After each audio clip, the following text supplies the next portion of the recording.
Alrighty, what is up, y'all? Welcome back to the channel for anybody who's been hanging around for a bit, and of course welcome to all you noobs and randos checking me out. So obviously I got some new toys here, and I'm going to get to it in a second, but I just want to get a couple shout outs to all those folks buying the Insta360s. And I know you guys hate when us YouTubers talk without getting to the point, so while I'm yapping, I'm just going to let you get some quality footage of the Dynamoto stands while I'm running off at the face. So a couple people bought some Insta360s from me over this very cold winter a few weeks ago, so I really appreciate that. Got a couple more subscribers. We're almost at 270, so that's pretty sweet. Couple more people on the Instagram. That's pretty cool. So my buddy was like, yo, channel needs some content, fool. He called me up. He's like, yo, channel sucks. You need some more stuff. It's been too long since the video. And I got some gear in that I think you need to make a video on because I haven't really seen one locally. And he gave me his stands. He bought these. I didn't purchase these. These are Dynamoto. They're about 590, basically about 600 bucks. Not cheap at all. And he was like, yo, you need some content, bro. Your channel sucks. So he hooked me up with these. So I'm going to do a nice quick video on them. I could not do an unboxing. Unfortunately, he already unboxed them because they're his. He put them together. They're super easy to put together. These omnidirectional wheels are only held on by a cotter pin. I'm not going to take his cotter pin off. They are pretty sweet, though. They're pretty thick and meaty. But yeah, let me just go ahead and get into the review. And actually, you know, my friend didn't call me and tell me my channel sucks. He texted to me. We don't call each other. So the back stand is freaking crazy awesome looking. Like, it's got this really weird, it looks very similar to my Venom stands that I got over there, but just a little bit off. They're a little bit wider, a lot girthier. This construction is about 2 inches thick. I'm not sure if this is aluminum or steel. I looked on the manufacturer's website. I couldn't tell what it is. I'm pretty sure it's aluminum. It's pretty lightweight, but it also could be steel because it's hollowed out. These welds are clean. The paint's clean. Everything's real nice and neat. The omnidirectional wheels are pretty thick. They're not made out of the caster material. They're made out of really thick rubberized material with like a caster center. They all roll independently of each other and they're slightly offset so that the caster material only runs a chance of hitting the rubberized material. So this black material here is like caster type, which is the same as the Venom stands, which is kind of like hard rubber. Could be polyurethane, hard plastic. Like, you know, their caster wheels can be steel.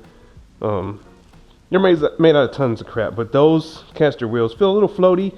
When the bike's planted on it, it feels fine, but when they're by themselves, compared to these things, these feel like freaking tank wheels.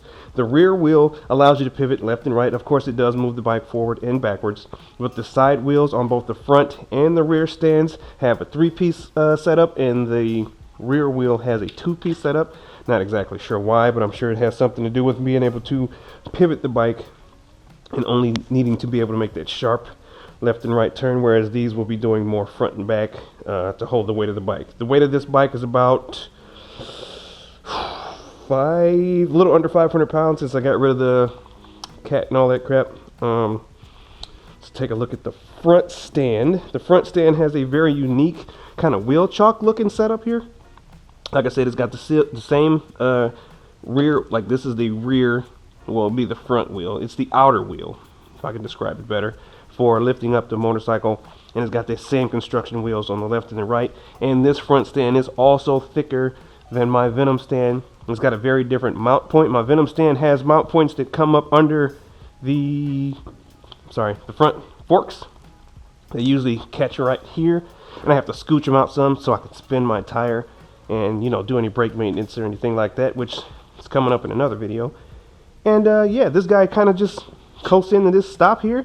You lift it up and it's good to go. Now my buddy has a 2015 or 16 R1, I always forget, the world's angriest R1. He showed me how these worked in his garage, moved this thing around his bike like it was freaking butter. Now, oh, I'm sorry, I forgot to mention this little guy. This little guy is the closed-end swing arm spool stand. So if you didn't want to use the open-end stands, sorry, I need to address those as well. They are double-sided. For individual spool sizes, the notch here will fit on your spool. He's got really thin spools. but luckily the diameter for the center where his spools mount are about the same as mine, just his outer puck part of the spool. His is super thin. But if you want to, you can have one of these guys slide in like that. It's kind of to assist people who have trouble lifting the bike on their own. I eat my fruits and veggies, so I don't have any trouble lifting my motorcycle.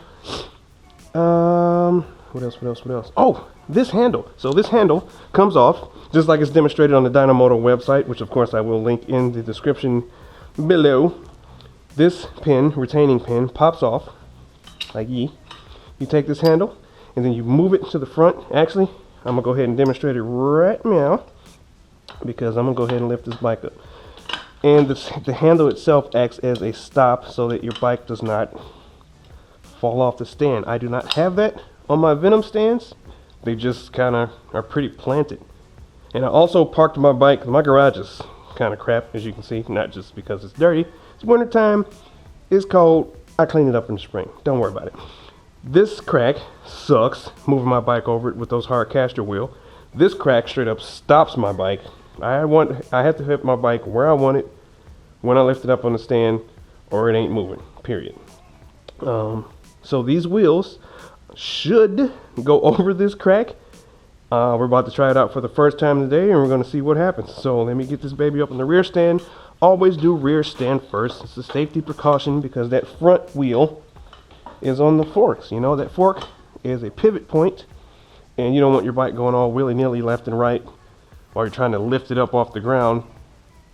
Bad juju. You get the back up first, make sure base planted, and then you can screw around with the front. So let's see ease of lifting on 3. 1, 2, 3. Not horrible. Jeez. Planet though. Holy crap. That's solid. And look at the base, the width of this thing. My Venom stands are pretty close. Maybe that wider base just gives it that planted feeling on the ground. Not sure. Pretty sure that's what that means though. Usually wide is good, unless it makes your underwear stop fitting. Alright, so I don't know how to do this. I always grab my front brake, but I don't think that's how this works. I think this has got to roll in. Ew. Should have watched the video better. Oh, check that out. So, pull the bike slightly forward, F-O-R-W-A-R-D. It plants itself into that wheel chalk type niche. And I'm going to hold the brake so that it doesn't roll back out while I'm screwing with it. And I'm going to push down. Okay, don't hold the brake. Normally on that stand, I hold the brake just because I want the bike to be planted in case it slips out and the bike doesn't roll off. Holding the brake on this stand keeps the wheel from rolling into place properly. And again, still feels pretty planted. I could not do this on my Venom stand.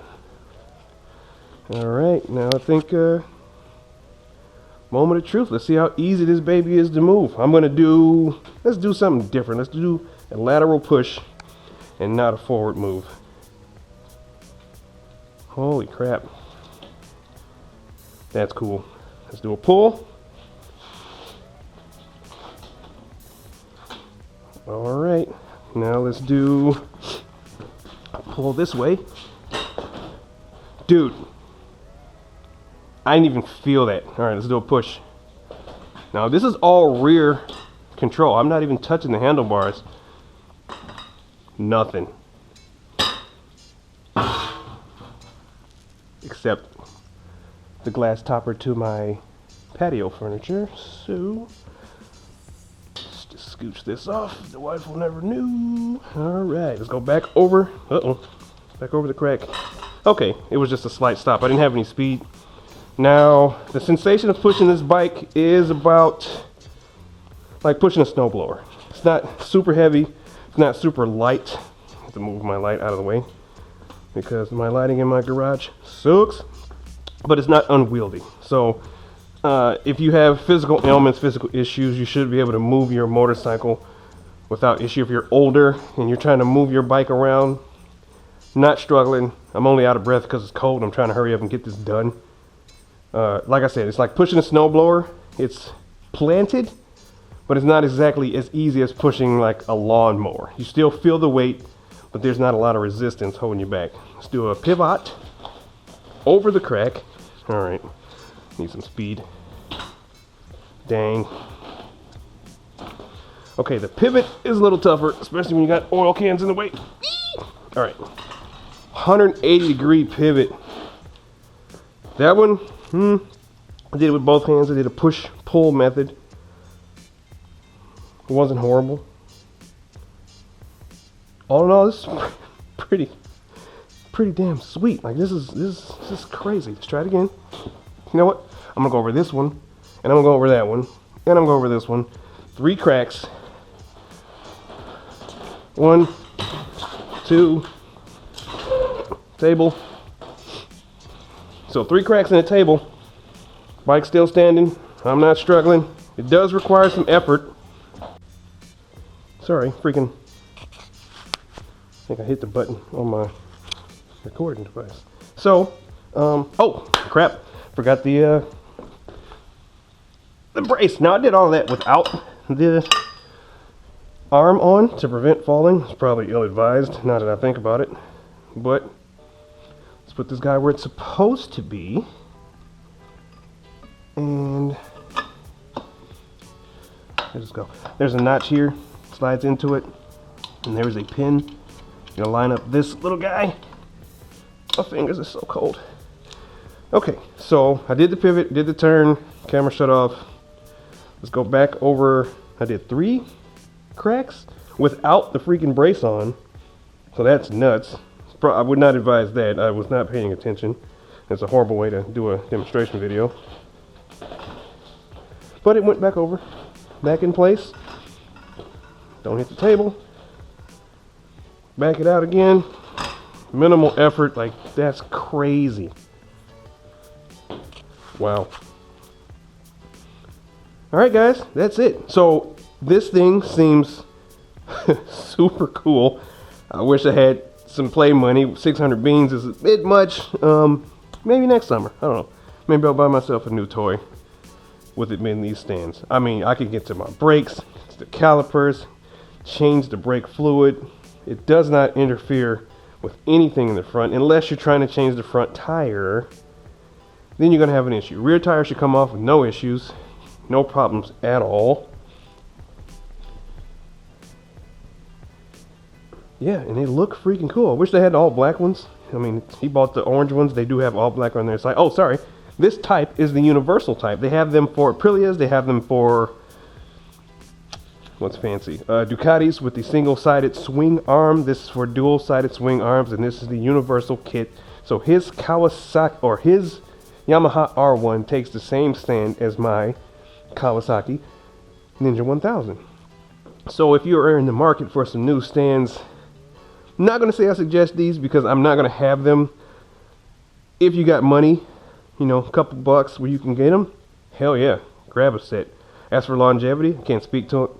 They're brand new. I mean, they're brand spanking new, not even a scratch on the paint. The finish is phenomenal. The wheels seem sturdy. They have a 10-year warranty on the manufacturer's website.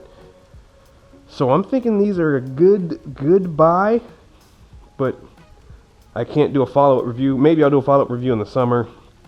Ask them how well they held up. But in the summertime, the bike usually isn't on the stands. We're out riding. But these look sturdy. They look well built. Thank you guys for watching. Catch you in the next video.